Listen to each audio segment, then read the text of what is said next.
जातीय जनगणना मतलब संख्या का सच या सत्ता की सेहत। आज इसी विषय पर बात करें। शुरुआत एक सवाल से करते हैं। सवाल ये कि क्या भारत अपनी असली सामाजिक तस्वीर देखने को तैयार हो रहा है? अगर हर जाति की सही संख्या सामने आ जाए तो क्या बदलेगा, नीति या राजनीति? हम ऐसा क्यों कह रहे हैं? क्योंकि अगर आंकड़ों का सार्वजनिक प्रकटीकरण हो जाए तो सत्ता के संतुलन का क्या होगा? यह बड़ा और चुभता हुआ सवाल है। इसमें कोई दो राय नहीं है कि दिल्ली से लेकर गांव तक इसका बहुत व्यापक असर पड़ेगा। मौजूदा समीकरण पूरी तरह से हिल जाएगी।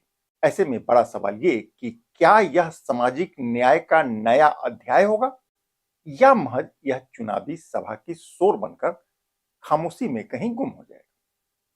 क्या होगा, कहना भी जल्दीबाजी हो। पर इतना तो तय है कि देश में एक सवाल फिर से दस्तक देने लगा है। सवाल है जातीय जनगणना का। क्योंकि लोकतंत्र में संख्या सिर्फ गिनती नहीं होती, बल्कि यह दिशा तय करने वाली होती है। विषय पेचीदा है और जानकारी बहुत ही दिलचस्प।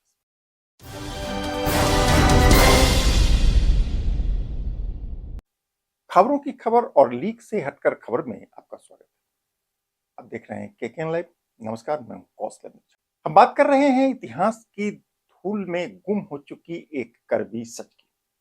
आपको शायद याद हो, भारत में आखिरी पूर्ण जातीय जनगणना वर्ष 1931 में हुई थी। तब भारत आजाद नहीं था। उसके बाद दशकों तक देश ने जाति की पूरी तस्वीर देखी ही नहीं। आज हम जो अनुमान लगाते हैं वो अक्सर 9 दशक पुराने आंकड़ों का मोटा मोटा अनुमान से अधिक कुछ भी नहीं।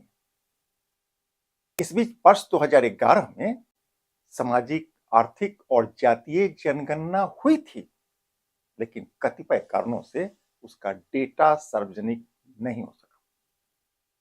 यह क्यों नहीं हुआ?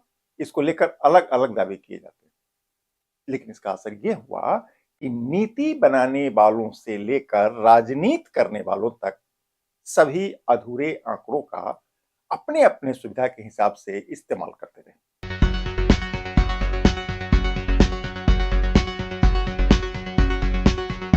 खबरों की खबर और लीक से हटकर खबर को समझने के लिए बिहार में हुए प्रयोग को याद करना यहां बहुत जरूरी हो जाता है।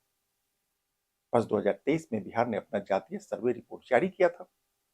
आंकड़ों से पता चला कि पिछड़ा वर्ग यानी ओबीसी और ईबीसी को मिलाकर बिहार में इनकी आबादी होती है करीब करीब 63%।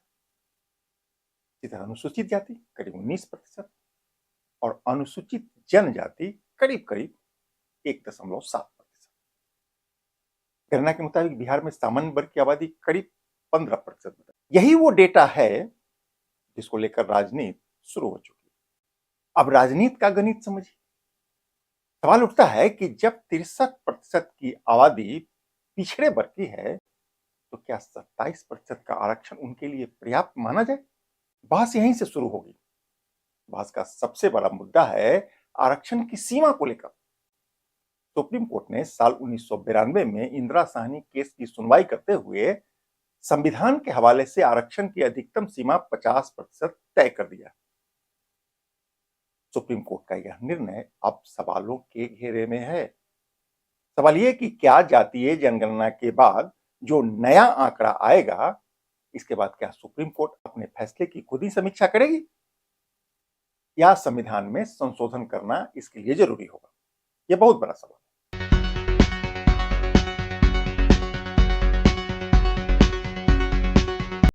यहां खबरों की खबर और लीक से हटकर खबर में यह जान लेना बहुत जरूरी है कि तमिलनाडु पहले से ही 69% आरक्षण लागू कर चुका है।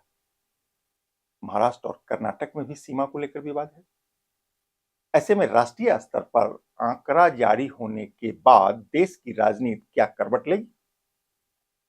इतना तो तय है कि इस समस्या का स्थायी समाधान के लिए कुछ न कुछ तो करना होगा। शायद संविधान में संशोधन करना पड़ जाए। चलिए अब विषय बदलते हैं। इसका असर चुनावी राजनीति को भी प्रभावित करेगा। कैसे? अब इसको समझते हैं। भारत में करीब करीब 54% या इससे कुछ अधिक की आबादी 25 साल या इससे कम उम्र वालों की है। कहते हैं कि युवा वोटर रोजगार तो देखता ही है, लेकिन ऐसा नहीं है कि जाति नहीं देखता। ऐसे में मान लीजिए किसी राज्य में कोई एक जाति की आबादी यदि 18% या इसके आसपास हो, लेकिन राजनीति में अभी तक उस जाति को सिर्फ 10% या इससे भी कम हिस्सेदारी मिल रही हो, तो क्या वह चुप बैठेगा? कहते हैं कि राजनीति में संख्या को शक्ति माना जाता है, और जब शक्ति का नया मानचित्र बनेगा तो सत्ता की दिशा पर इसका असर पड़ना भी लगभग लगभग तय माना जा रहा है। बहस का एक सिरा आर्थिक अवस्था से भी जुड़ सकता है। कई लोगों का मानना है कि गरीबी जाति नहीं देखती। बात सही है। ऐसे में सवाल उठेगा कि गरीब नीति क्यों देखे? हालिया दिनों में जो घटनाएं दिखा है वह इसी ओर इशारा करता है।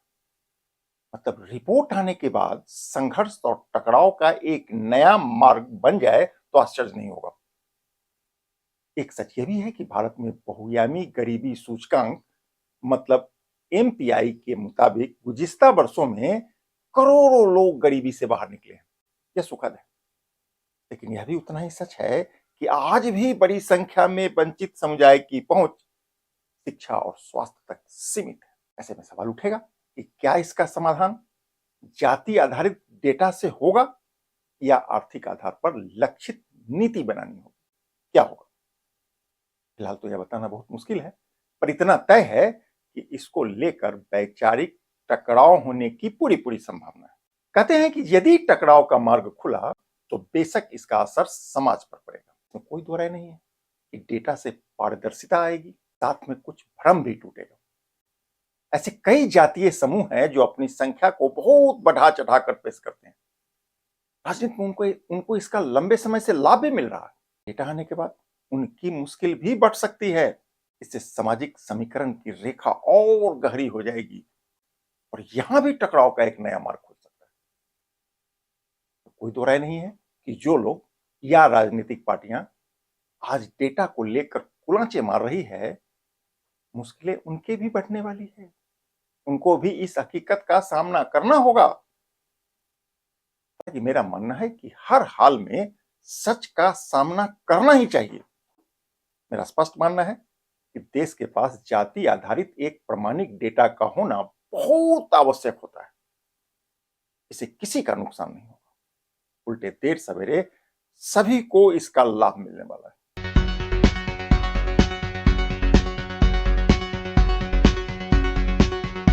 मतलब खबरों की खबर यह है कि जातीय जनगणना सिर्फ आंकड़ों का प्रगटीकरण नहीं होगा, बल्कि यह उस भरोसे का दस्तावेज होगा जिसका बहुआयामी इस्तेमाल हो सकता है।